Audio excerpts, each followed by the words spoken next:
Good morning, friends. How are you today? I hope you are fine there. आज आप लोग के लिए मैं एक खास क्लास लेके आया हूं।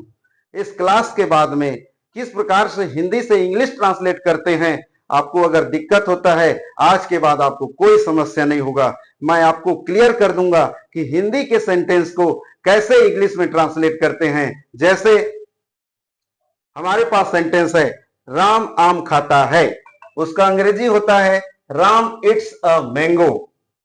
मैं पुस्तक पढ़ता हूं, उसका अंग्रेजी होता है आई रीड ए बुक। हम क्रिकेट खेलते हैं, उसका अंग्रेजी होता है वी प्ले क्रिकेट। वह बाजार जाती है, इसका अंग्रेजी होता है सी गोज टू मार्केट। हम दूध पीते हैं, इसका अंग्रेजी होता है वी ड्रिंक मिल्क। ये तो उदाहरण है। इस प्रकार से तमाम सेंटेंसेस को किस प्रकार से बनाया जाता है, किस प्रकार हिंदी से इंग्लिश ट्रांसलेट किया जाता है, इसके लिए एक स्ट्रक्चर है एस भी O. Subject plus verb plus object. Subject plus verb plus object structure के माध्यम से हम तमाम हिंदी सेंटेंसेस को इंग्लिश में ट्रांसलेट कर सकते हैं। आइए समझते हैं subject plus verb plus object क्या है विस्तार पूर्वक। Subject plus verb plus object एक स्ट्रक्चर जिसके माध्यम से हम लोग हिंदी के सेंटेंसेस को इंग्लिश में ट्रांसलेट करते हैं। सब्जेक्ट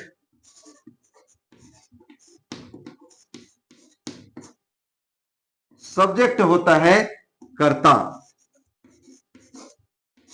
हमारे हिंदी के सेंटेंस में कोई कर्ता होता है, किसी काम को कोई ना कोई तो करेगा, तो जो काम को करने वाला है उसी को कर्ता बोलते हैं, अंग्रेजी में सब्जेक्ट। तो सब्जेक्ट क्या हो गया? कार्य करने वाला।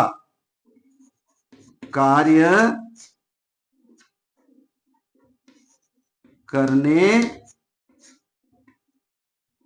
वाला, कार्य करने वाला को ही हम सब्जेक्ट कहते हैं। दूसरा है वर्ब। वर्ब मतलब क्रिया।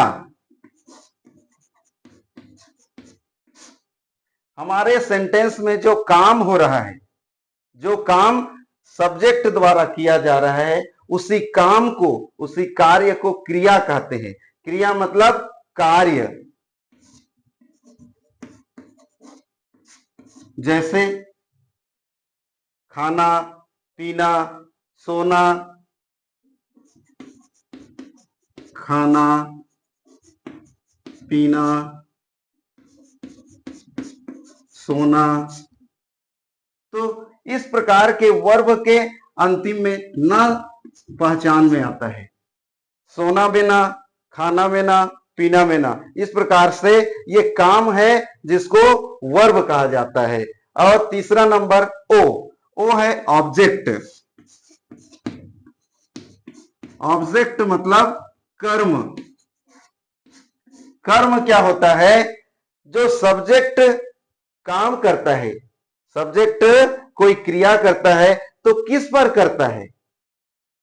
जिस पर क्रिया करता है, जिस पर काम होता है, वही ऑब्जेक्ट होता है।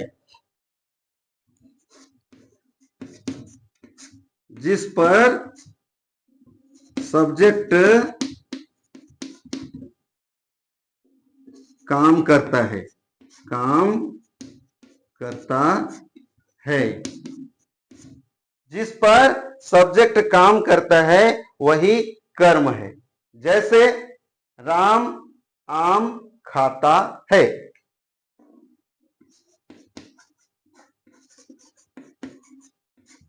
राम आम खाता है। इस सेंटेंस में सब्जेक्ट कौन है? कौन काम कर रहा है? कार्य करने वाला कौन है? राम। तो राम हो गया हमारा सब्जेक्ट।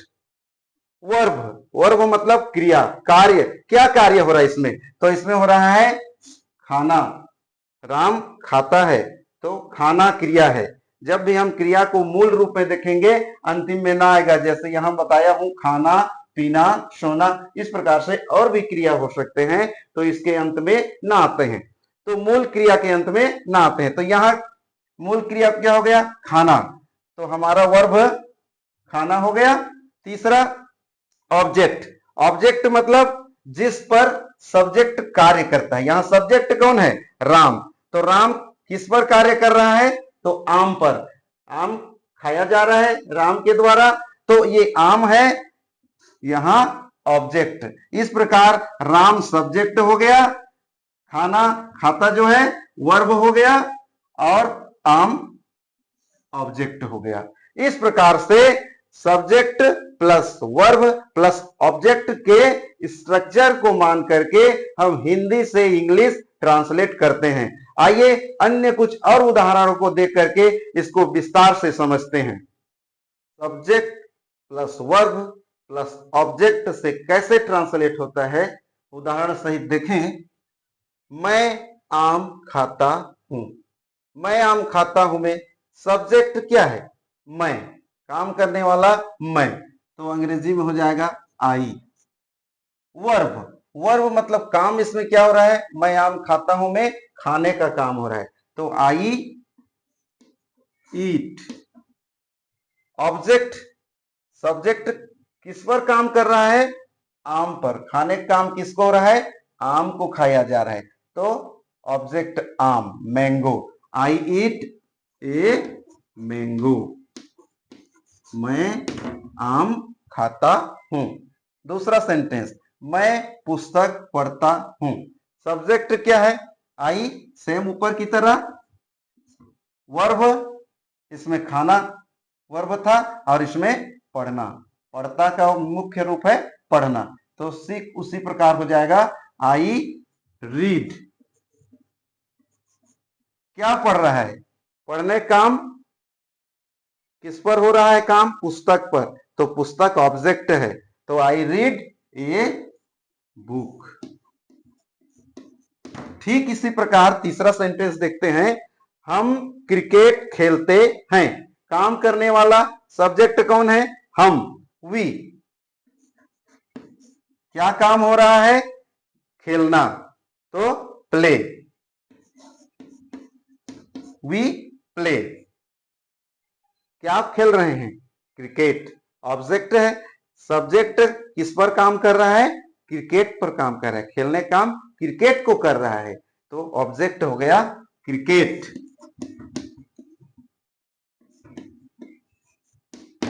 इस प्रकार सेंटेंस बन गया वी प्ले क्रिकेट। ठीक इसी प्रकार एक और सेंटेंस है, हम बाजार जाते हैं, जाने का काम कौन कर रहे हैं? हम, तो हम क्या हो गया? सब्जेक्ट वी, और इस पर क्या कार्य हो रहा है?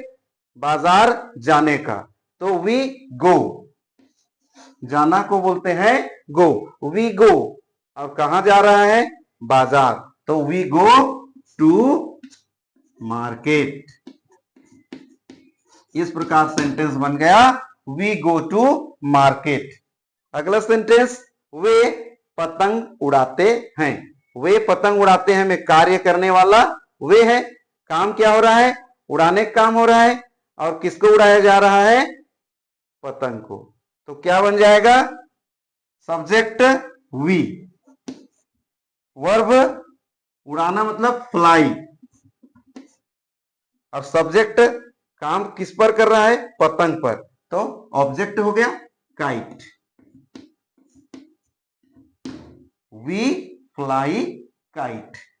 अगला सेंटेंस, बच्चे दूध पीते हैं, सब्जेक्ट कौन है? इसमें कौन कार्य कर रहे हैं? बच्चे, बच्चे को अंग्रेजी बोलते हैं चिल्ड्रन। वर्ब क्या है? पीते हैं मतलब पीना, ड्रिंक, और ऑब्जेक्ट दूध, क्या पिया जा रहा है? दूध, तो मिल्क।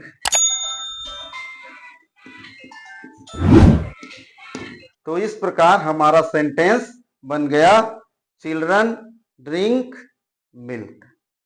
इसी प्रकार से तमाम हिंदी के सेंटेंसेस को इंग्लिश में ट्रांसलेट किया जाता है। इस प्रकार के सेंटेंसेस को हम लोग ट्रांसलेट करने के लिए subject plus verb plus object के फॉर्मूला को अपनाते हैं। आज के लिए इतना, जारी रहेगा सीखना। हाँ, और अगर आप लोगों ने मेरे चैनल को लाइक सब्सक्राइब नहीं किया है तो कृपया लाइक कर दीजिए, सब्सक्राइब कर दीजिए। ऐसे आने वाली तमाम वीडियोस आपको मिलता रहेगा। धन्यवाद।